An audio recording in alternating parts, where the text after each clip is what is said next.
How does that make you feel that you have a show on a predominantly white network that's being embraced by the black community? Well, it means everything to me because I'm a black man and I'm a brother. Stephen A.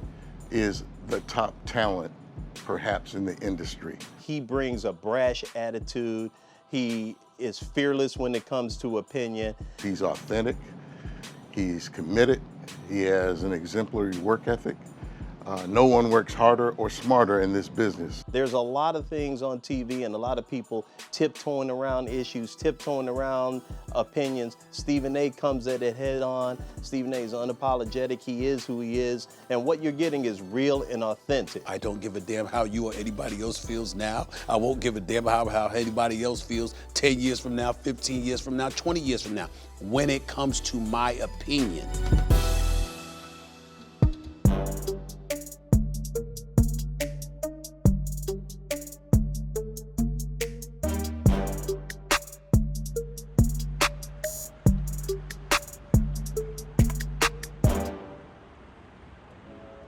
No matter who the audience is, whether they're African American, Hispanic, white, young, old, rich, poor, there's an authenticity that resonates.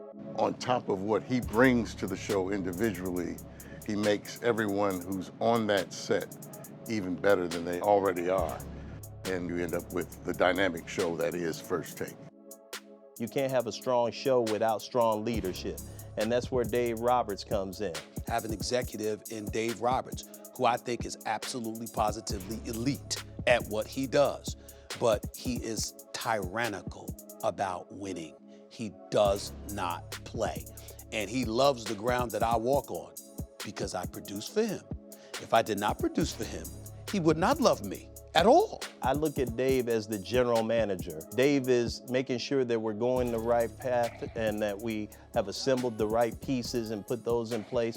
And I'm more the coach on the field when it's game day. Understand that there are two African American men who work hand in hand to make sure that this program is successful. And I don't want anyone to think that because we're African American men, that automatically means that the three of us are going to always agree, the three of us are going to always see things the same way. But it's important to know that we respect each other. And we respect each other because we have a common goal to do the best program that we can muster each and every day.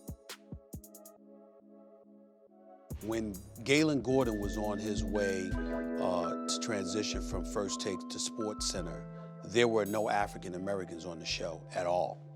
And I walked up to Jamie Horowitz and I said, do you really think that I'm interested in coming in here every day and being surrounded by nothing but white folks?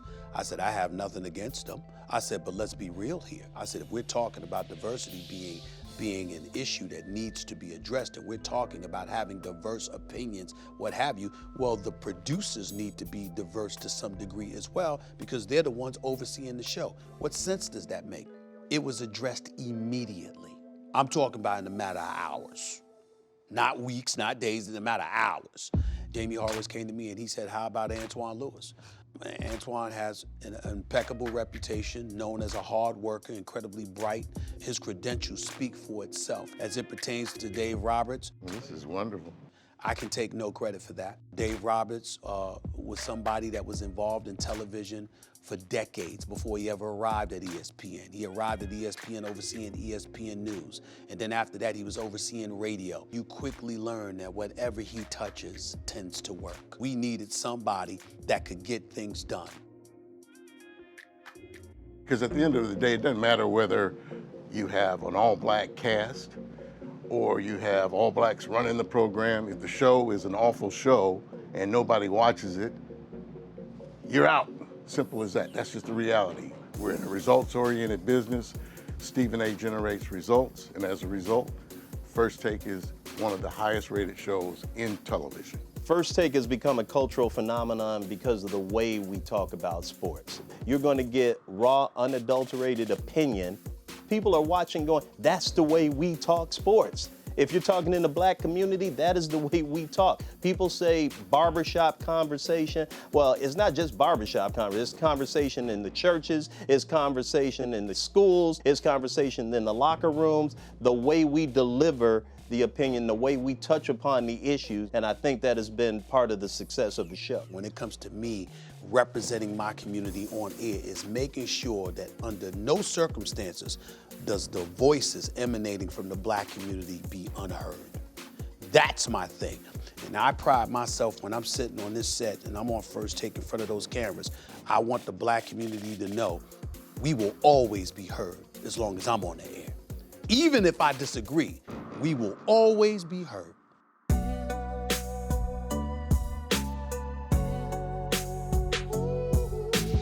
The HBCU program was an idea that was initiated by Stephen A. and Antoine, recognizing that without strong HBCUs, this country isn't as strong as it can be. Easily endorsed by the company because not only is it the right thing to do, it was great for business and it was great for HBCUs. Doing the HBCU show was personally impactful for me, and it meant a lot. Out of all the shows that we've done, it was more than just the entertainment value. It's more than just presenting that HBCUs have great marching bands or a historical impact or athletes or all of that, but we were making a difference in people's lives. We generated over $4.7 million in scholarships. Over 460 scholarships were given out. How have historically black colleges helped prepare these young African Americans for life? Well, you have a support base, because anywhere else you go, you constantly feel isolated. It's not white America's fault in this regard in terms of not understanding the feeling of separation that a black person endures. They're not black, so they're not gonna understand it, and there's no crime.